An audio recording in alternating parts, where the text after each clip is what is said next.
Los intentos de manipulación del caso Ayotzinapa exhibieron un nuevo capítulo en un larguísimo artículo en el prestigiado The New York Times, con la publicación de un reportaje sobre la desaparición de los jóvenes de la Normal en Iguala en el 2014, el 26 y 27 de septiembre, los desaparecidos de Ayotzinapa. La entrada del artículo del New York Times es espectacular. Asegura literalmente que tiene un vasto tesoro de alrededor de 23,000 mensajes de texto no publicados, testimonios de testigos y archivos de investigación obtenidos por el periódico que apuntan a una respuesta. Casi todos los brazos del gobierno, está hablando del gobierno federal, en esa parte del sur de México habían estado trabajando en secreto para el grupo criminal, para Guerreros Unidos, durante meses, poniendo la maquinaria del Estado en manos del cártel y aplanando cualquier obstáculo que se interpusiera en su camino. Si usted lee el artículo, pareciera que Guerreros Unidos eran el cártel de Sinaloa, eran unos tontuelos que andaban por ahí, no un grupo menor de guerreros. O sea, todo el aparato, según el New York Times, como lo decía el GIEI, exactamente igual. Todo el aparato del Estado mexicano trabajó coordinadamente bajo el mando de un grupo menor del narcotráfico en Guerrero. Eso es lo que dice el artículo. Así están trabajadas estas cosas. Entonces, en realidad, no tienen esa información, no tienen los elementos que pueden respaldar semejante afirmación, Viviana. Pero el periódico no prueba nada de eso, al contrario, no revela nada nuevo, insisten en lo que se ha manejado y lo que ha venido manejando el GIEI y en las declaraciones del subsecretario Encinas en el mismo New York Times en agosto del año pasado. Y no solamente eso, son los mismos 23,000 mensajes que Encinas dice haber conseguido el año pasado y que no validó, o sea, no comprobó si eran ciertos para no poner su contenido en riesgo. Lo que sí sabemos ahora es que según el New York Times son mensajes que entregó la DEA o alguien de la DEA que parece haber dado un paso más en su largo enfrentamiento con el ejército mexicano. Esta es la historia de la filtración de Encinas con el New York Times. El diario estadounidense New York Times publicó este sábado 2 de septiembre un artículo sobre el caso Ayotzinapa. Los autores son Natalie Kitroev y Ronen Bergman. En el artículo señalan que tuvieron acceso a 23,000 mensajes de texto inéditos, testimonios y archivos de investigación, y que toda esta información apunta a una respuesta. Prácticamente todas las ramas de gobierno en esa zona del sur de México llevaban meses trabajando para el grupo delictivo en secreto, lo que puso la maquinaria del Estado en manos del cártel y neutralizó cualquier obstáculo que se interpuso en su camino. El grupo criminal al que refieren es Guerreros Unidos.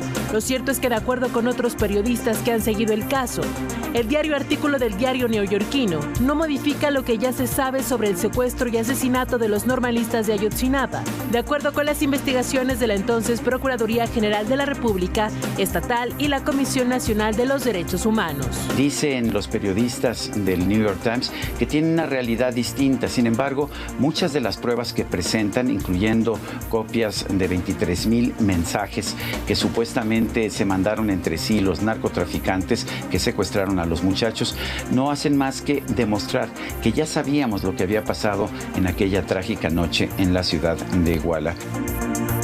En su contenido, el diario estadounidense insiste en lo que ha manejado el grupo interdisciplinario de expertos independientes GIEI y en las declaraciones del subsecretario Alejandro Encinas.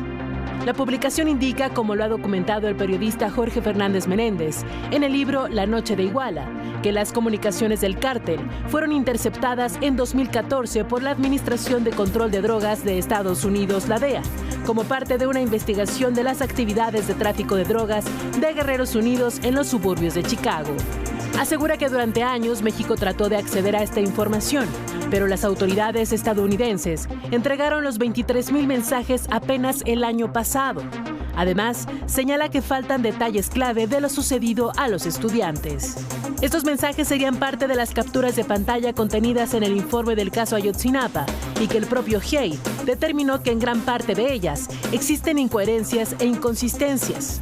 Incluso el propio Alejandro Encinas dijo que no compartió esta información para no poner su contenido en riesgo. El reportaje de Kitroev y Bergman señala que policías y militares estaban coludidos con Guerreros Unidos en el secuestro de los 43 estudiantes. Sin embargo, no hay mensajes ni elementos de prueba citados que muestren la participación de los castrenses en la desaparición y asesinato de los normalistas. Tal parece que el artículo proviene de otra filtración para sostener el caso contra los militares que sigue la actual fiscalía, pero que carece de pruebas verídicas, solo dichos de criminales. En cuanto al paradero de los normalistas, la publicación da por válida la versión del testigo colaborador Gildardo López Astudillo, el Cabo Gil, en el sentido de que parte de los restos humanos hallados en el basurero de Cocula y en el río San Juan fueron incinerados en un crematorio.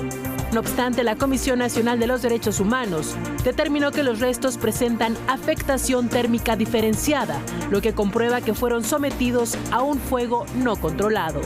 Los intentos por demostrar que las cosas fueron diferentes simple y sencillamente no funcionan.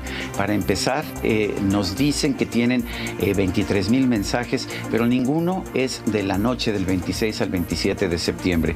Dicen que los cuerpos de algunos de los muchachos fueron incinerados en un crematorio, y lo que nos han dicho los estudios forenses es que estos fueron quemados de una manera tal que no hubo una quema pareja de los cuerpos, lo cual no es creíble en el caso de que hubieran sido incinerados en un crematorio. El reportaje del New York Times asegura que el crimen fue posible por la subordinación del gobierno federal a Guerreros Unidos, pero surge una pregunta. ¿Por qué toda la estructura del Estado estaría interesada en defender a un grupo menor del crimen organizado y desaparecer a 43 jóvenes que no representaban amenaza alguna? Ese es el punto central. Las inconsistencias de este reportaje son muchas. Las hay porque es un mismo tema que se viene repitiendo desde hace por lo menos un año y medio. La primera vez que se publicó, esto fue también en el New York Times, y la primera vez que lo dijo Alejandro Encinas fue también en el New York Times, pero hace un año. Desde un año para aquí se sigue repitiendo lo mismo y se sigue sin tener una sola prueba. La primera pregunta es la que hacíamos en este reportaje, es ¿por qué diablos la estructura del Estado mexicano, toda la estructura del Estado mexicano, desde las procuradurías, la Secretaría de la Defensa, la Marina, estarían interesados en defender un grupo menor del crimen organizado y desaparecer a 43 jóvenes que, por supuesto, estaban al 2-3 de ellos relacionados con el crimen organizado, pero no eran ninguna amenaza para el Estado mexicano? Los Guerreros Unidos son uno de los 10 en el libro La Noche Iguala, los tenemos diseccionados uno tras otro, uno de la docena de grupos criminales que operan todavía en el estado de Guerrero y que se estaban disputando toda una zona desde años atrás con los rojos. Las muertes, los asesinatos, las desapariciones eran el pan de todos los días entre los rojos y Guerreros Unidos. ¿Por qué el Estado mexicano, los funcionarios del gabinete, la defensa, la procuraduría, todos iban a intervenir y complotarse para esa desaparición? Pero más grave, los mensajes demuestran, paradójicamente, al contrario de lo que dicen, lo que los mensajes demuestran es que los militares no tuvieron nada que ver con la desaparición de los estudiantes. No hay una sola conversación que hable de participación de los militares en esos hechos o de un mensaje de un militar a otro militar. Lo que decía Sergio en el reportaje también es algo que hemos señalado muchas ocasiones. Los mensajes que no utiliza el New York Times y que no utiliza Encinas son los del 26 y 27 de septiembre que la DEA entregó al gobierno mexicano hace ya mucho tiempo. Y en esos mensajes queda muy claro que los jóvenes, cómo fueron secuestrados por los sicarios, entregados, todo eso ya está, ya lo tienen, ya lo sabemos. Eso no se utiliza y se ignora. Todo esto desmiente incluso las declaraciones del testigo estrella de Encinas y de la Fiscalía, que a mí me parece una aberración política y jurídica. El cabo Gildardo López Astudillo, pasó de jefe de los sicarios, reconocido por él mismo y por otros, que fue el jefe de los que ordenaron, de los que trabajaron, no los que ordenaron, los que trabajaron la desaparición de los muchachos, hasta el día de hoy, se convierte en testigo protegido y está en libertad. Es una nueva filtración, nuevamente en el New York Times, nuevamente aparece Alejandro Encinas, nuevamente aparecen personajes de la DEA, no sabemos si la agencia como tal, pero sí personajes de la DEA, en una historia que se quiere cerrar a fuerzas para este 26 de septiembre. Y con la mala noticia que no se va a cerrar, ¿por qué?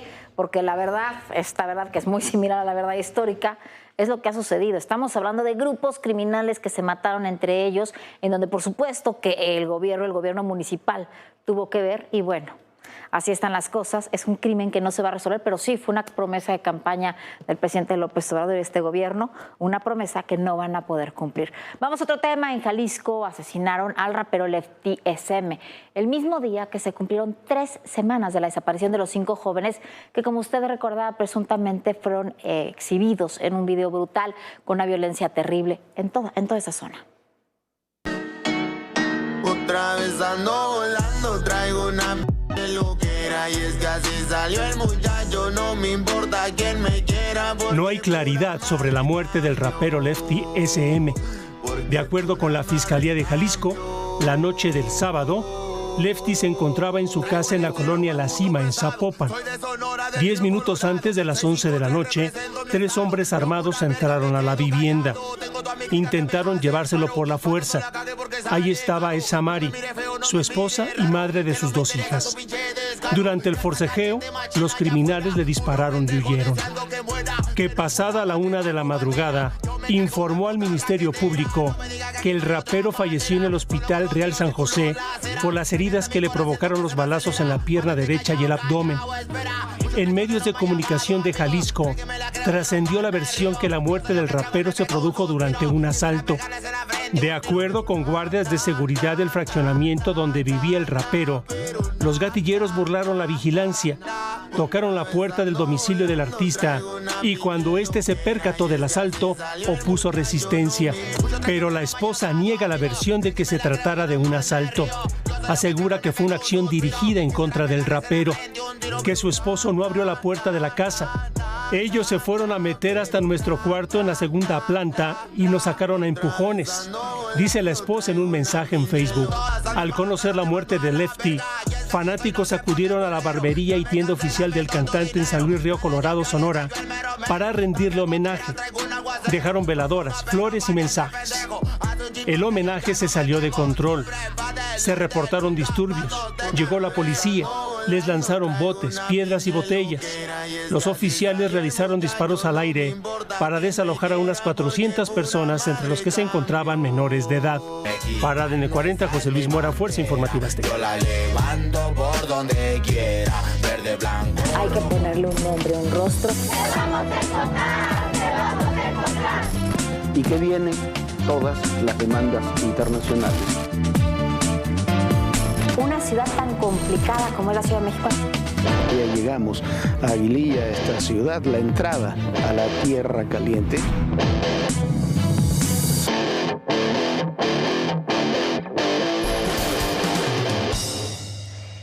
Y el viernes el presidente López Obrador ofreció su 5º informe de gobierno y ese mismo día la virtual candidata del Frente Amplio, Xóchitl Gálvez, dio una suerte también de contrainforme en su intervención en la Cámara de Senadores. Bueno, aquí en Todo Personal nosotros le vamos a dar nuestro informe, los datos reales, los datos que tenemos de cómo está el país a 5 años del gobierno. Bueno, mire usted, vamos a comenzar con la seguridad. El saldo es claro, 170,000 asesinados y 44,000 desaparecidos. Ese es el saldo real de la seguridad. La seguridad en el país está sumamente compleja, es un tema que se ha salido de control. Lo acabamos de ver ahora con este tema uno más de los miles de asesinatos de un rapero, lo que ocurrió hoy mismo en Matamoros con tiroteos, donde incluso el gobierno de los Estados Unidos pidió que su personal no trabajara en el consulado. De ese nivel están, Viviana, la situación de la violencia. Bueno, y para el gobierno su principal logro es la creación de la Guardia Nacional con 128,000 elementos y defiende su política de abrazos y no balazos. Dice que no hay masacres y que nunca más habrá represión contra el pueblo. A ver cómo van las cosas, pero no se trata de represión contra el pueblo, se trata de combatir grupos criminales y vaya que hay masacres, muchas más que antes. ¿Sabe cuántas masacres van en lo que va del 2023? O sea, asesinatos de más de 3, 4 personas, son cifras oficiales, no las damos nosotros, 191 masacres en lo que llevamos del 2023.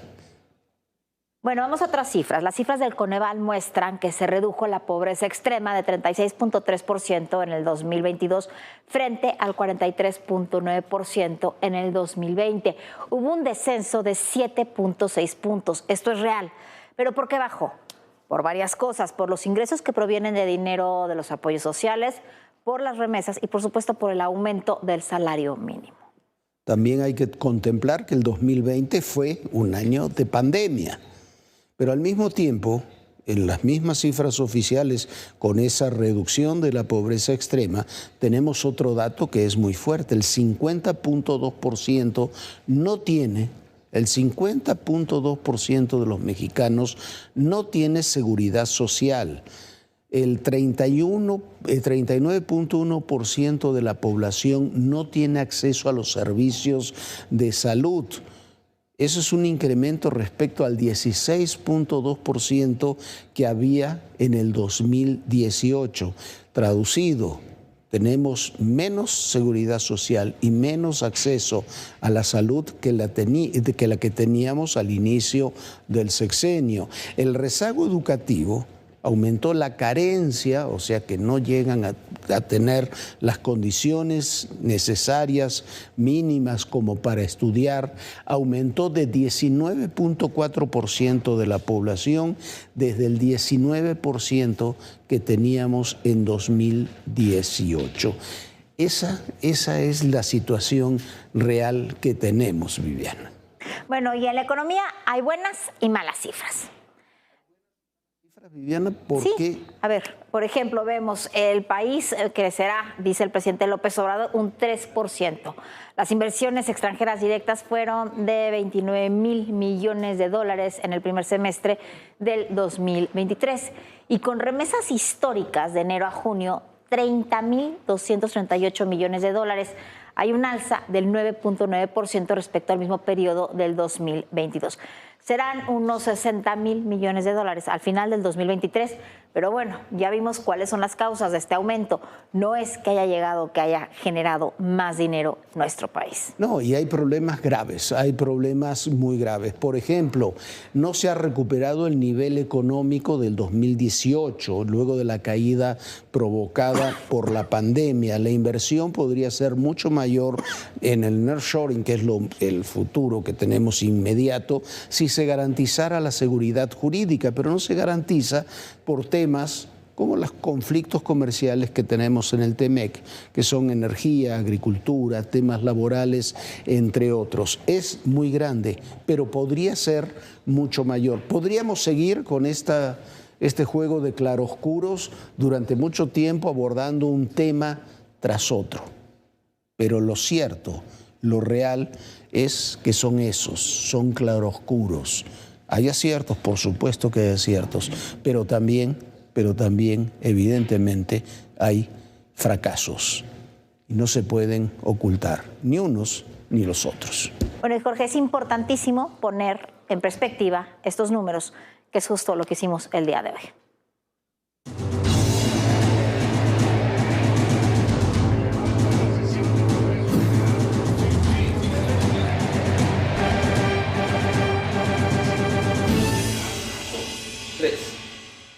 Y será el próximo 10 de septiembre cuando el Consejo Nacional de Morena entregue el nombramiento oficial a su corcholata presidencial. Por lo pronto, esta noche concluirá el proceso de encuestas y muchas de las boletas están llegando a la Ciudad de México. El miércoles se tiene previsto dar a conocer al ganador, mientras que el Frente Amplio por México, ayer ahí Xóchitl Gálvez recibió su constancia como coordinadora del proyecto de la oposición. Se están ya decantando, pero todavía falta mucho.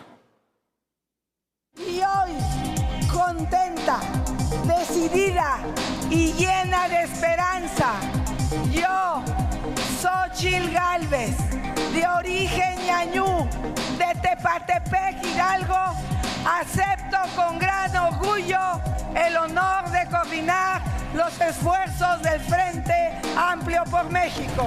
Así fue ratificado el triunfo de Xóchitl Gálvez dentro del proceso interno del Frente Amplio por México. Aseguró que todas las voces caben en su proyecto sin importar ideologías y que su afiliación es con la ciudadanía.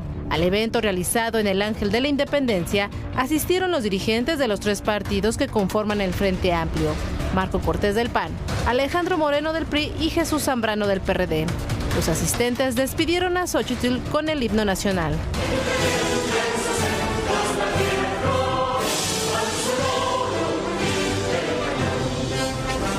Mientras que en Morena estamos a días de saber quién de los 6 aspirantes será el coordinador de los comités de la Cuarta Transformación. Esta tarde inició el resguardo de las urnas y paquetes que comenzaron a llegar a la Ciudad de México. El líder nacional de Morena, Mario Delgado, informó que el proceso de levantamiento de encuestas tiene más del 80% de avance y que al finalizar este lunes llegarán al 100%. Insistió en que pese a los retrasos y las quejas de algunos aspirantes debido a presuntas irregularidades, se trata de una encuesta transparente. El próximo martes 5 y miércoles 6 se iniciará la apertura de urnas y el conteo final con toda transparencia y tal como lo acordó el Consejo Nacional, tendremos resultados el 6 de septiembre.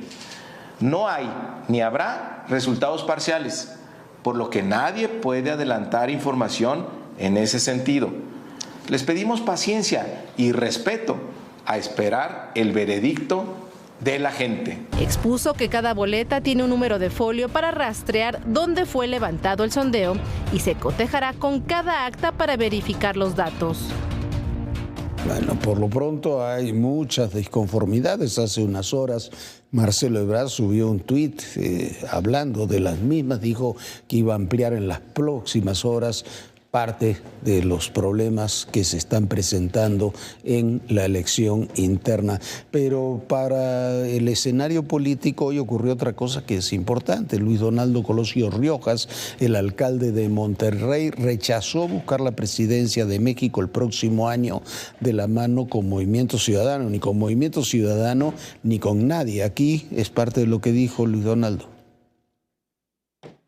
Porque no quisiera ser yo la persona que divida una oposición, que tiene genuinas intenciones de recalibrar el rumbo de México. No voy a entrar a esas riñas inconsistentes. Respeto mucho a Movimiento Ciudadano, es la plataforma en la que pretendo quedarme para hacer mi carrera política durante el tiempo que continúe haciendo mi carrera política.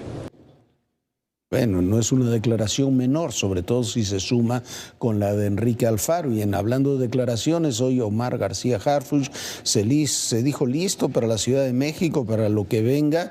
Es una declaración en la jornada, en primera plana, muy destacada, al mismo tiempo que Javier May, el director del Fonatur, fue destapado por el presidente López Obrador para los hechos, para contender por Tabasco, la gobernatura de Tabasco. Por cierto, se había dicho que ninguno de los que estaban en estas obras claves, estratégicas, se podía ir hasta que terminaran la obra. El fin de semana hubo una prueba ahí del Tren Maya, pero la obra no está terminada. La obra en los hechos ya pasó a manos del Ejército Mexicano.